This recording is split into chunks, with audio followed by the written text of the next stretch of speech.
أعوذ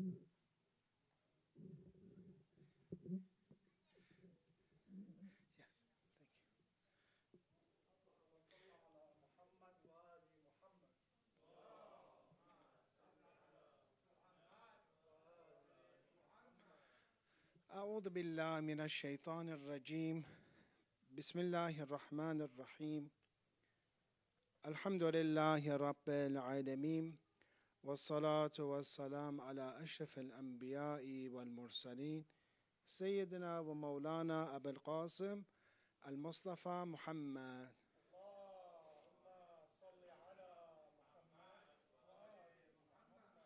وعلى أهل بيته الطيبين الطاهرين ولعنة الله على أعدائهم إلى قيام يوم الدين.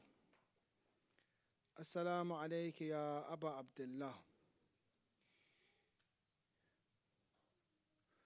One of the important figures that we all should get to know, and that many times if I ask you how many hadith narrations, how many virtues, how many stories of this Imam do you have? Unfortunately, in our community, we know very few of this Imam, and that is the Imam Zainul Abidin alayhi salam. We usually know of the occurrences that happened in Karbala, but many of us did not study, for example, the sermon that he gave in Sham, the occurrences that happened afterwards, the 34 years that he was the Imam. And unfortunately, many of us don't even really do tawassul when we are stuck and we need something from Allah, to use the beautiful name of Ali ibn Hussein alayhi salam. We don't, unfortunately. If we knew, we would call him all the time and get our hawa'ij. And how great it is for those who have sponsored tonight to have a majlis for Imam Zainul Abidin alayhi salam, which the 25th of Muharram, which is a few days ago, according to Shaykh Tusi, was the day of his martyrdom. There's other days as well, the 12th, but Shaykh Tusi has the 25th. When you look at his name, Ali, and you see the story that he is approaching the likes of Marwan, and at that time he is asked, "What is your name?" And he says, "Ali." And he knows that, for example, he has another brother, Ali al-Akbar. For example, there's Ali Asghar, there's different Alis. And he asks and says, "Didn't your father," for example, in trying to insult Imam Hussein alayhi salam, "didn't your father know any other name?" And Imam Zainul Abidin's report comes back to Imam Hussein alayhi salam and says, "This is what they said to me." And it's related that Imam Hussein alayhi salam mentioned that if I had 100 sons, I would name all of them Ali. Why is this? One is the love of Amir al-Mu'mineen, and two, you can see that it is the need at that time to defend the name of Ali and Amir al-Mu'mineen alayhi salam. Because you see that his name is going to be cursed on the pulpits. His name was the one that they fought against himself in the battle of Siffin, and later on the Umayyads took power to destroy this beautiful name. And therefore you look, and some of our scholars say, if you ask which Imam is the most similar to Imam Ali alayhi salam, they say it is Imam Zainul Abidin. His fada'il, his virtue, in terms of his worship. He would worship 1,000 units of prayer a night. They would ask him, "How come you're worshiping Allah so much?" In reply, "This is nothing compared to the worship of Ali ibn Abi Talib alayhi salam." And of course, when you see his musibat and calamity, similar to the calamity of Amir al-Mu'mineen alayhi salam, or Madlum Imam. Because Imam Ali, how great he was, Ali means high, he was also Madlum and oppressed. Imam Zainul Abidin, when did he become an Imam?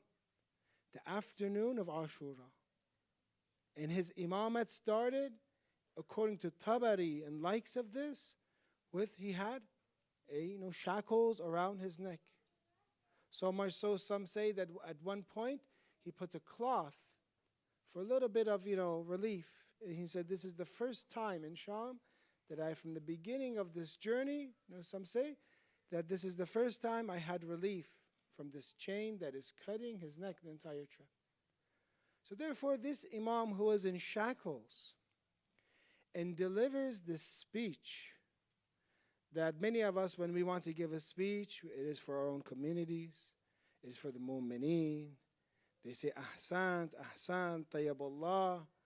But where is Imam Zain al-Abidin alayhi salam speaking?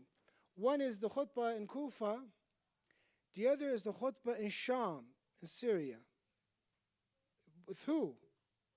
With individuals that hate Imam Ali, the individuals who were at war with Imam Ali, a society who was trained to hate Amir al-Mu'mineen. Later on, the Umayyads, they started the cursing of Imam Ali alayhi salam. And in one of the khutbahs of Jummah, they forgot. He forgot to, curse Imam Ali alayhi salam, maybe thinking that his khutbah now is batil. His Friday prayers is batil. Right there, he stood, they say, and cursed Imam Ali 1,000 times. The books of history. Because he forgot. And they built a masjid called Masjid al-La'in or La'an, the masjid of cursing, because they thought this was muqaddas, they thought this was holy. This cursing of Amir al-Mu'mineen alayhi salam spread so far, even in the country of Iran. Some of those that were influenced by the Umayyads, they asked them, one of our teachers was saying, they asked the city of Isfahan, no offense for those who are from Isfahan here, but this is history. They asked them, stop cursing Ali alayhi salam, the ban, there was a ban now. They said, give us 6 months. Give us months, we can't stop, it's our habit. This is the calamity that Imam Zain al-Abidin alayhi salam is facing. And you see that, what does Imam Zain al-Abidin do? In this khutbah, if you look at it, a lot of it when he defines who he is, and he speaks about the, qualities and characteristics of Rasulullah. He talks about, being from Mecca, the son of Mecca, for example. Then a majority of it, he is saying that I am from Ali alayhi salam. He is Qadiri, defending Imam Ali alayhi salam with shackles, where? In the capital city of the Umayyads. So this is one of the bravest and courageous khutbahs that we had, to defend Amir al-Mu'mineen. And to say some of these lines, inshallah, that I'll recite tonight, if you pay attention this afternoon, that I'm the son of the one who had sayfain, the one who had 2 swords. Now for this, people ask, wait, Imam Ali didn't have 1 sword, Dhul Faqar? Some say there's possibilities that he had 2 swords. This literally means sayfain. So sometimes Amir al-Mu'mineen, or when he used to fight, maybe one of them was Dhul Faqar, one was another sword, he had 2 swords. Or maybe sayfain here means that Dhul Faqar has 2 edges, so that's sayfain. Or maybe it means that he fought for the tafsir and the ta'wil of the ayat, sayfain, some say. He fought for the actual Quran and the meaning of the Quran. So therefore, you look at the speech and you see, what did Imam Zain al-Abidin that circumstance do? And we realize that we need to learn more about him. We need to do tawassul more to him. I advise you to go and read a little bit about the ziyarat of Imam Zain al-Abidin of Imam Ali alayhi salam. When he's in, I believe it's Masjid al-Kufa, he finds this, famous student of his, that we have the dua, Abu Hamza al-Thamali. He finds him, and Abu Hamza necessarily might know exactly who Imam Zain al-Abidin alayhi salam was, because at that time, no one was allowed to pray behind him. He wasn't allowed to give khutbah prayers or jama'at prayers, because this is after the massacre of his father, after massacre of all his family members. So therefore, he meets Abu Hamza. And what a student later on Abu Hamza is. This dua we read in Dua Abu Hamza in Shahr Ramadan, we are indebted to him.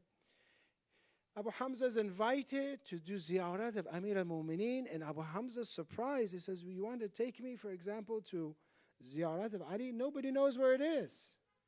There's another mazlumiyat of Imam Ali. It's the time of Imam Zain al-Abidin. The grave is hidden. until the time of Imam Sadiq alayhi salam. So Imam Zain al-Abidin takes him, Abu Hamza. In the tradition, it says the way that Imam Zain al-Abidin visits Imam Ali, much different than how brothers, me and you visit him, how we pay respect to Imam Ali. It says Imam Zain al-Abidin puts his cheeks on the ground and drags it on the grave of Imam Ali alayhi salam. This is the way that he honors Amir al-Mu'mineen alayhi salam, his ziyarat of Imam Ali. The fact his name is Ali. And 3, that you see that he is, the defender of Amir al-Mu'mineen in this khutbah. So tonight we'll go over some of the aspects of this khutbah, inshallah, and get lessons. Please recite salawat ala Muhammad wa ali Muhammad wa ajal farajah. Muhammad wa ajal farajah. So therefore we read, it says that Imam Sajjad, this khutbah, some references from even modern books, I was just looking at, some compiled 94 references with contemporary books, from, different books that we have, books, old books, 94 around sources that we have with contemporary books. Imam Sajjad alayhi salam went to the people and signaled them to be silent after extolling and praising Allah and conveying salutations on the Prophet. He said, O people, those of you who know me, while those who do not know me, I am Ali, the son of Hussein, who was beheaded without fault or error in the banks of Furat. I am the one whose son of the ones whose sanctity was violated.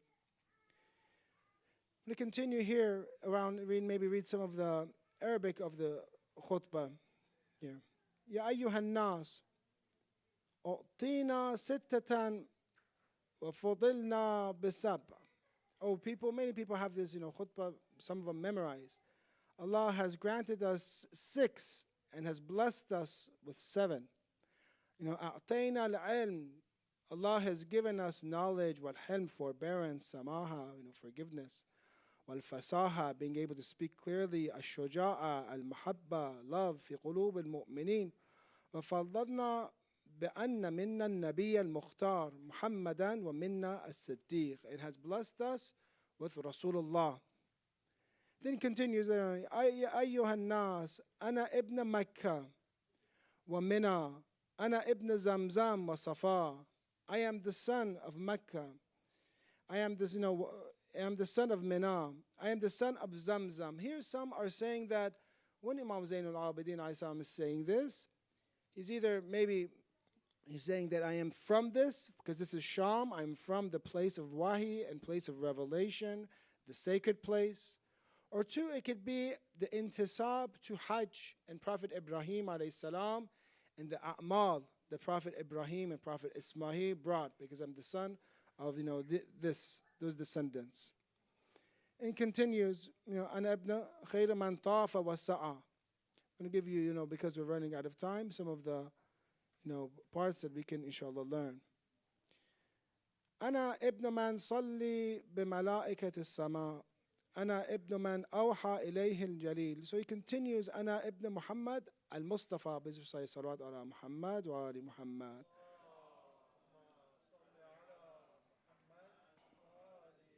I am the son of, Rasulullah. And he talks about the, the mi'raj of Rasulullah, the fada'il of Rasulullah, the fact that Rasulullah became as 2 bows, pulled bows, close to Allah. When you take a bow, qawsayn, 2 bows, how much is it? Like maybe a yard? 2 yards away, figurative, non-literal, to Allah. I am from him. Then he sees the defense of Imam Ali alayhi salam in this khutbah. He continues, أنا ابن المحامي عن حرم المسلمين. To continue, here it says, أنا نور المجاهدين أنا ابن صالح المؤمنين ووارث النبيين. أنا ابن من ضرم خراطيم الخلق حتى قالوا لا إله إلا الله. I am the son of Amir al-Mu'mineen, the one who would attack and defend until they would become Muslim, until they would say La ilaha illallah. أنا من ضرب بين يدي رسول الله بسيفين. I am the son of the one who would hit with two swords. We explained this. وَهَاجَرَ الْهِجْرَتَيْن. I am the son of the one who performed two hijras. وَبَايَعَ الْبَيْعَتَيْن. And he did two allegiances. وَقَاتَلَ بِبَدْرٍ وَحُنَيْن. And the one who fought in, the son of the one who fought in Badr and Hunayn. So therefore we see that at times, continuing our discussion about taklif and saying that man has to be orientated to do what is right. And if a person just does whatever he likes or does whatever he just thinks right, then not necessarily is he going to be prepared to do those very difficult tasks in life that he might not understand and he might not like to do. For example, fighting alongside Rasulullah was something hard. To defend Rasulullah was something hard. Sometimes a person has to do this in the history of Islam. Or sometimes we have to perform actions that we don't know, we don't have knowledge of, we don't understand. But Islam tells us you have to do this because knowing that there is a hidden maslahah, there's a hidden good in it. But when a person, and what we learn from Imam Zainul Abidin alayhi salam here, is that when a person gets himself accustomed to doing whatever is right, whatever is their obligation, then when Allah gives them more difficult tests, and this is one of the greatest tests, to give the speech and lecture while you're in shackles. Usually, when you have your maharim and your family members and children there, you don't want to say anything to upset anyone, to offend them. You don't want to even say Imam Ali alayhi salam because you know how much they hate Imam Ali. You just be quiet and move. But here we learn from our Imams this way to build courage, this way to do what is right is a skill that we develop in ourselves. And that is to be taklif orientated, to be a person who does what obligation is. And if you are raised this way, or if you're done tarbiyat of yourself this way, that I do what is right. I do not what I like to do right now. I don't do always what I think, for example, is from my understanding. I do that duty that Allah wants me to perform. Then I will understand that, when Allah gives me these great tests in life, and all of us, there will be times, when we have to speak out. There might be times, we are with our friends or family, we have to do what is right. There are times where you have to command the good and forbid the evil. There are times that maybe your income will be at risk, or maybe, for example, your honor will be at risk, or your friendships will be at risk. But if you are used to doing what you're supposed to be doing, and you're being accustomed to doing the taklif, you always ask yourself throughout the day, what am I supposed to be doing right now? Even right now, for example, I'm listening. What am I supposed to, what is your taklif right now? For example, I'm not saying, because of me, because of the verses of Quran, because of the hadith. It is to listen, to learn, and implement, and to take that home, and to act upon it, to figure out what did, for example, Sajjad say today? He said about the speech of Imam Zainul Abidin, and you see that how can someone be so brave and speak like this about Amir al-Mu'mineen, about Sayyidah Fatima, Imam Hussein, Rasulullah, in front of the Umayyads, and this status? He said, well, because the Imams teach us that we submit to the will of Allah. How can I submit to the will of Allah? When I practice from being a child, when I practice when I become older, that my parents have trained me to do what I'm supposed to do at that time, not what I want to do at that time, not what my nafs wants. Because if I mix in the nafs and desires with Islam, many times I will justify actions and say, no, this is right. No, I don't believe in this way. I don't believe in that ruling. For example, it will become nafsani. You saw the story, for example, of Allami Hilli, when he wanted to see what is the ruling of well water. And well water was the main source of water. They didn't have, for example, pipes and water from the Department of Water back then. They had water from the well. And he's wondering to see what is the fatwa. Is well water, does it have the easy ruling or does it have the hard ruling? Does it have the hard ruling, meaning if it becomes najis, I have to take buckets and buckets out, for example, and clean, somehow make it tahir by removing it? Or is it the easy ruling, meaning that the fact that it changes color or taste, or, for example, it doesn't have, any of that smell of najasat or color of najasat or taste, the fact that it looks, like water, it is going to be tahir, just like running water. Does it have the ruling of like running water? Dhu madda, something that has a source, or does it have a hard ruling? Allama Hilli came and he blocked off his entire well for 1 month while he was studying this ruling. 1 month, they say that he blocked it so that his nafs would not, come in the way of his ruling. When Ayatollah Zanjani gives this story, he cries and he says it. How just our ulama are, or especially back then, how just they were, that 1 month he is without water and he has to get water from another source just because he's studying about water of his own house. And he doesn't want the fact that he has a well influence the fatwa of the Muslimin. He doesn't want one speck of nafs in it.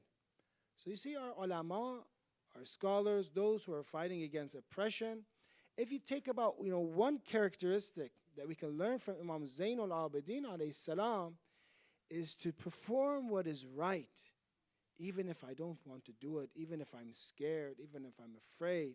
But how do you do that? Because right then you can't write a speech, for example, and practice it a few times. Sometimes you'll be tested with performing right then and there. But how can I get used to that? By elevating myself, practicing all the time to do what is right, do the taklif, do the wajib, not to be afraid. If I submit to everything that Allah wants and get my nafs desire, to do that, then when these great tests come from Allah, inshallah, then I will be victorious. Then I will do what is right. So inshallah, we can learn from Imam Zain al-Abidin alayhi salam and see that this Imam in this speech is one that was given while he was in shackles. We do a little dhikr of musibat. Inshallah, we have some lutmiyah tonight for Imam Zain al-Abidin alayhi salam. Imam Zain al-Abidin, if we can dim the lights, was the Imam that we said we have to strengthen our relationship to. The one that would cry day and night. 34 years is a long time to cry. 34 years. The one whose imamate started on the day of Ashura. The one who saw what me and you, brothers and sisters, hear from the pulpit. Imam Zain al-Abidin saw the one who in some aspects ask him what is one of the most difficult parts of this journey. He would say, Asham, Asham, Asham, Syria, Syria, Syria. It's recorded there, ask him, why do you cry so much? And he gives the example of Prophet Yaqub crying for Prophet Yusuf. Prophet Yaqub cried for Prophet Yusuf, even though he knew he was still alive. He had hope that he was still alive. For 20 years until he became blind.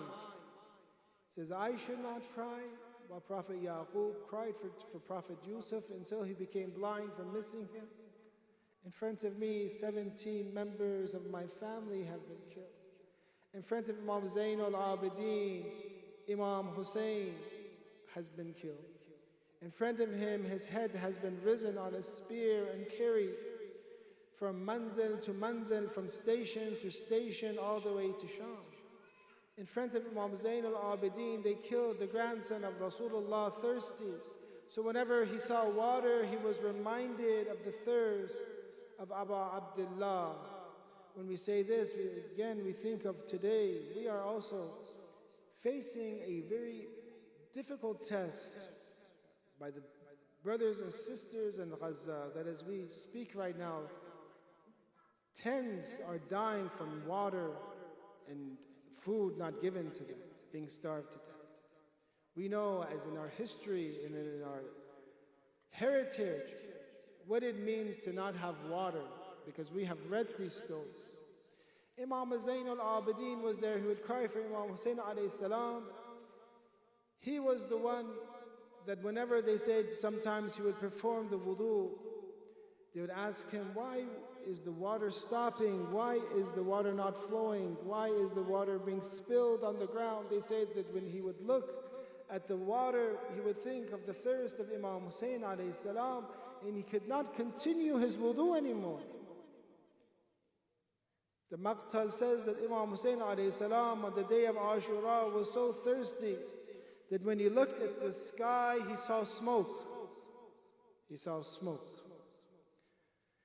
Inna lillah, inna ilayhi raji'un. Matam al-Hussein alayhi salam. Ya Hussein.